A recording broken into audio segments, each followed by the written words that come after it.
तर मित्रांनो, मागील व्हिडिओमध्ये आपण बघितलं होतं की जर एखाद्या संख्येला 5 ने भाग द्यायचा असेल तर कसं द्यायचं, ठीक आहे. परंतु समजा जर आपल्याला 25 ने भाग द्यायचा आहे, समजा आपल्याला अशा पद्धतीने दिलं असेल 625 भागीला 25 आणि आपल्याला लवकर लवकर उत्तर काढायचंय, तर कशा पद्धतीने काढायचं बघा. तुम्हाला माहिती आहे 625 हा 25 चा वर्ग आहे, ठीक आहे. मग 25 चा वर्ग म्हणजे याचं उत्तर शेवटी 25 येणार आहे. बरोबर आहे. याचं उत्तर किती येणार आहे?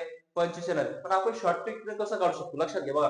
पण याच्या व्यतिरिक्त जर आपल्याला दुसरी संख्या दिलेली असेल तर समजा आपल्याला असं दिलं असेल की 725 भागीला 25 अशा पद्धतीने दिलं असेल तर आपण कसं करू शकतो लक्षात घ्या बघा.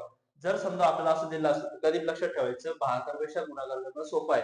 आणि काय करायचं, जी पहिली संख्या आहे का नाही तिला काय करायचं, गुणेला 4 करायचं. का? कारण गुणेला 4 करणं सोपं आहे.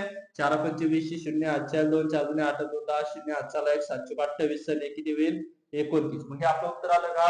तर नाही. हे आपलं उत्तर आलं नाही.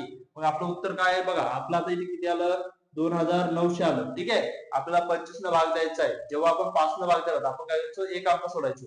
आता 25 न भाग दिला तर 2 अंक सोडायचे. म्हणजे काय शेवटी काय करायचं, 2 अंक सोडायचे. ठीक आहे. आणि 2 अंक सोडल्यानंतर फक्त शून्य, म्हणून ह्या शून्याची किंमत राहत नाही.